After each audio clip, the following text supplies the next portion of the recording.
Good evening guys. My goodness, nakakaloka ang lola ninyo. Well, naka-outfit fit check na tayo. May sombrero na. Ready ng lahat. This time is 12:51 AM na po ng umaga. My gosh.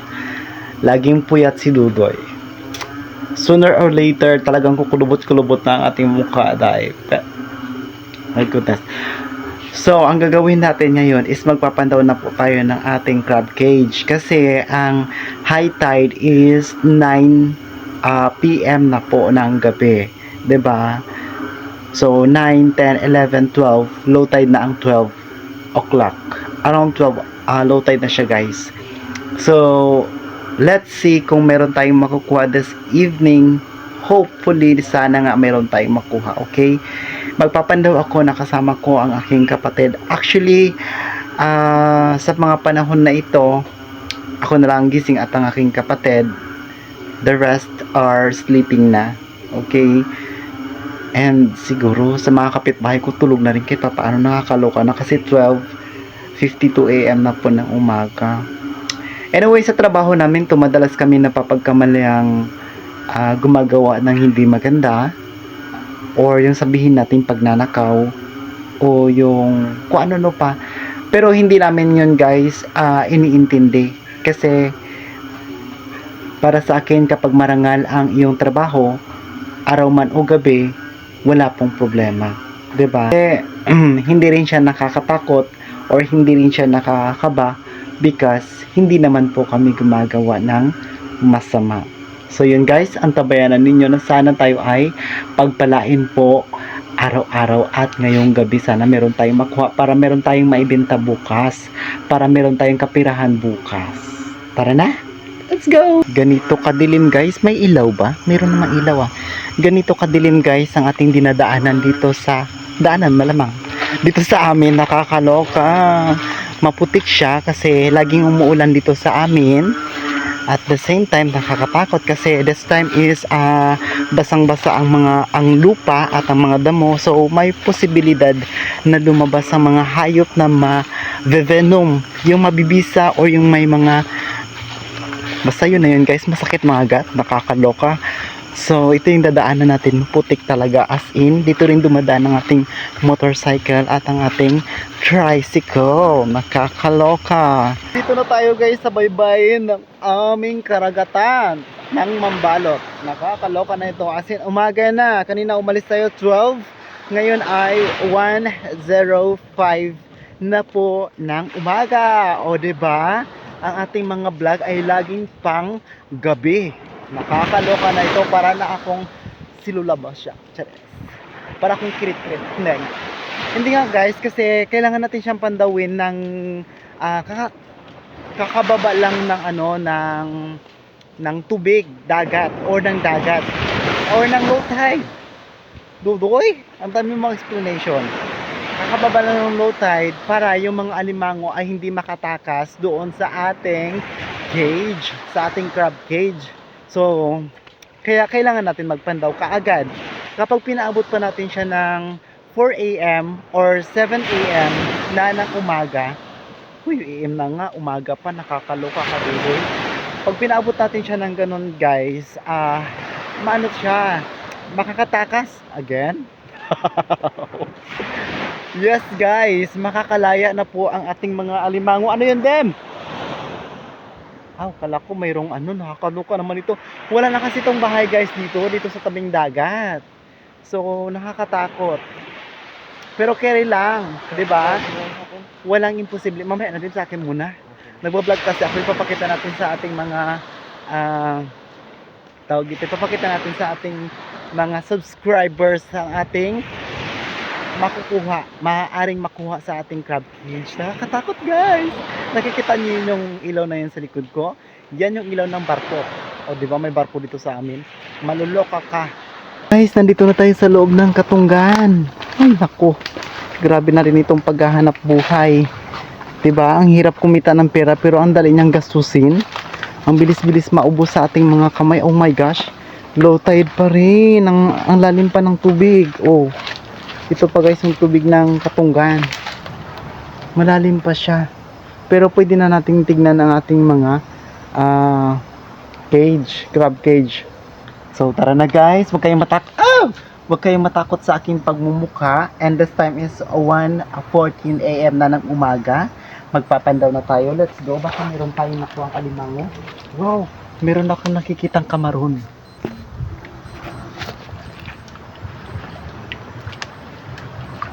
Ayan guys, oh kamaron guys. Nakakaloka. May kamaron dito sa gilid-gilid lang. Oh. Ayan. Oh, 'di ba? Mayaman ang aming probinsya sa ulam. So, wag na natin pag-aksaya ng panahon niya. Tara na guys, let's go. Simulan na natin ang pagpapandaw.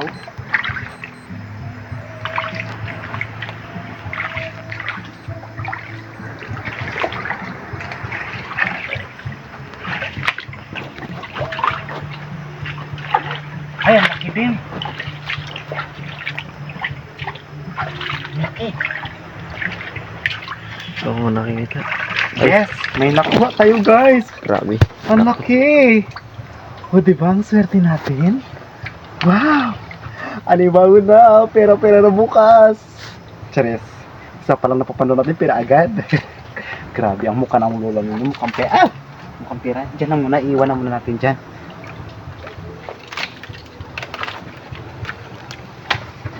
Okay, tayo dito din.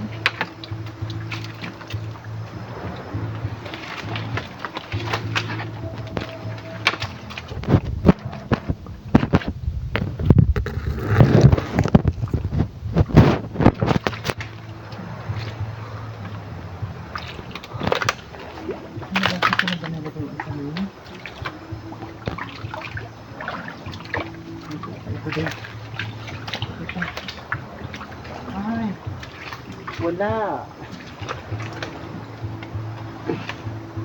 So, walang nakuha ang ating trap. Okay lang. Marami pa, Chares. Meron pa tayong 4. Ayan.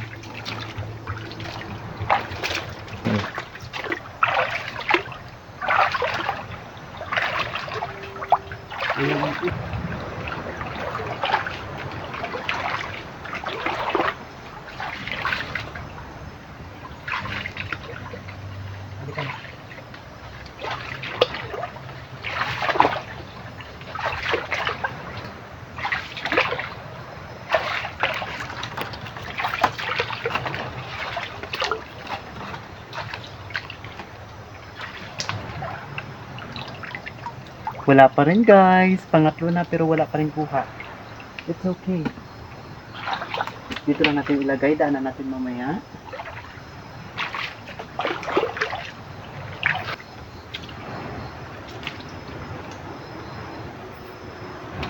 Ano ba yung isang piraso ko ngayon?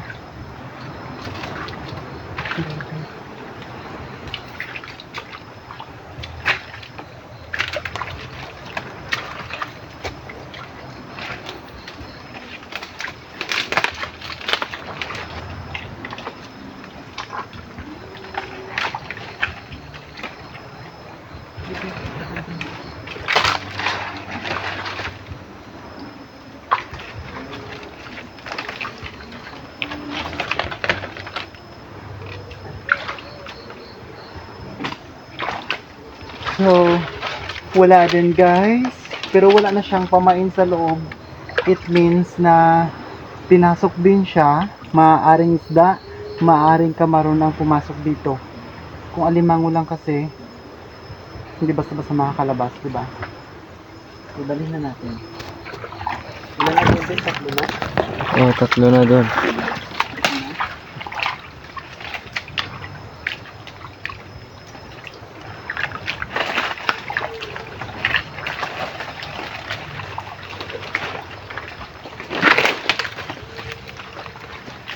Ayan.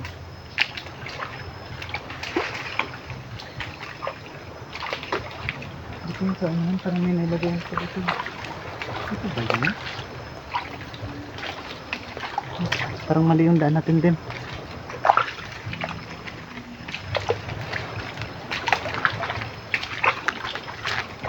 Oh my gosh, nagkamali tayo ng daan guys. Promise. Dito. Kapag gabi kasi guys, usually nakakalito talaga ang daan. Ang hirap niyang i-master pag gabi. Kaya malilito lang talaga tayo. Dito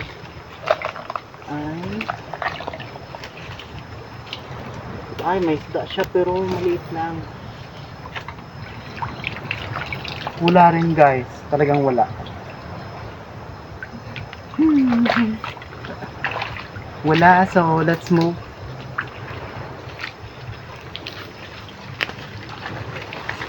Dito lang, lagay lang natin dito. Diyan.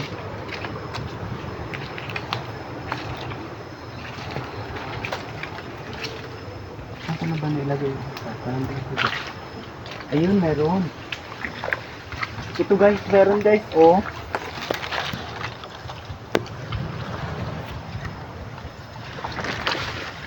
So, meron tayong nakuha dito sa panghuli nating trap guys na alimango. O, diba? Ang social. Makukuha na kita for today's video. So, lagi na lang ako soap. This time, papandawin naman natin yung trap ng aking kapatid sa alimango.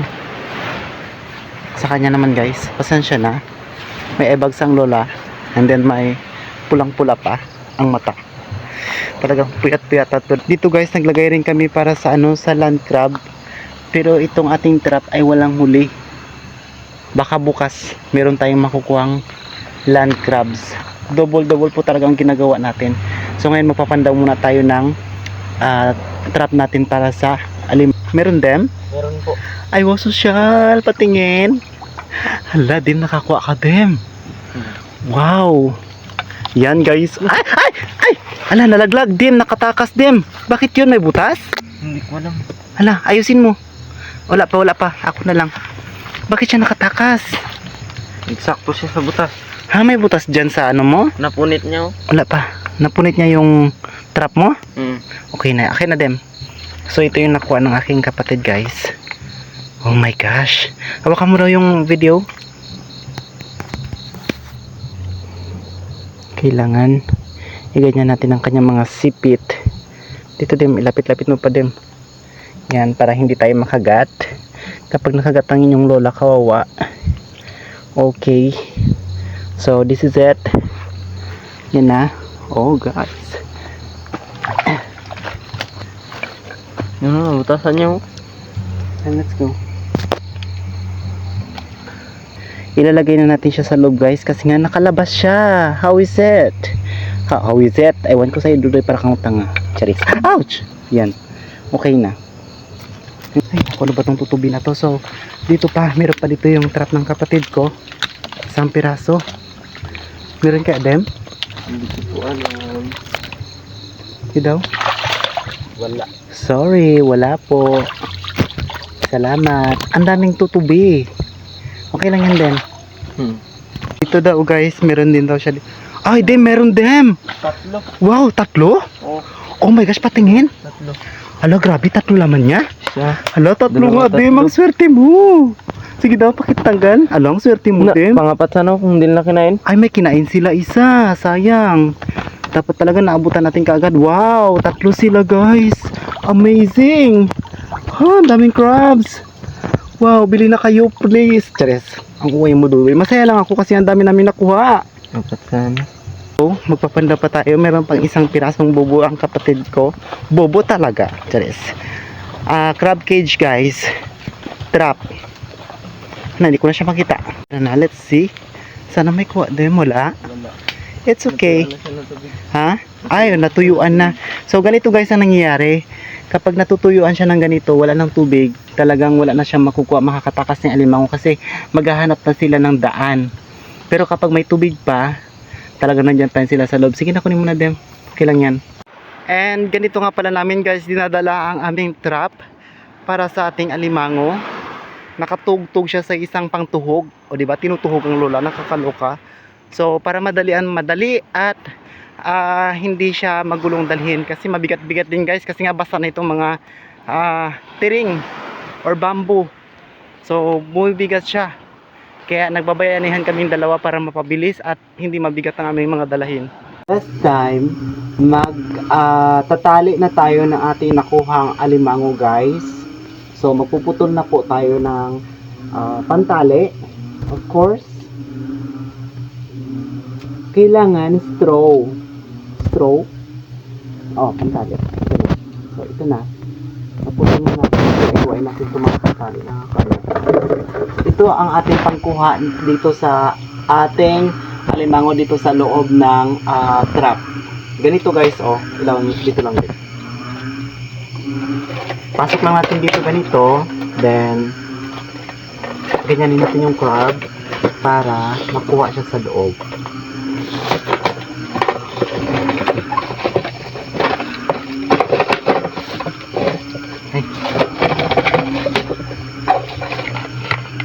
Ay, naku. Yan, nandiyan na siya sa loob guys. So, tatalian na natin. Ang hilig ko sa saw, no? Grabe.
Kung gusto nyong malaman kung ang alimango na inyong mabibili ay mataba, pindutin nyo po dito.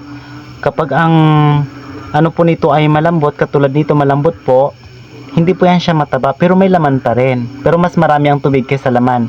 Or pindutin nyo po dito banda, isiksik nyo lang po yung kamay nyo dito. Pindutin nyo kapag malambot po dito, yan po ay payat. Guys, nakita nyo na ang ating trabaho sa gabi at ang ating mga ginagawa. Kaya ako ay lubos na nagpapasalamat sa inyong lahat. Maraming salamat po. Keep safe. God bless us all. And once again, thank you so much. Bye guys!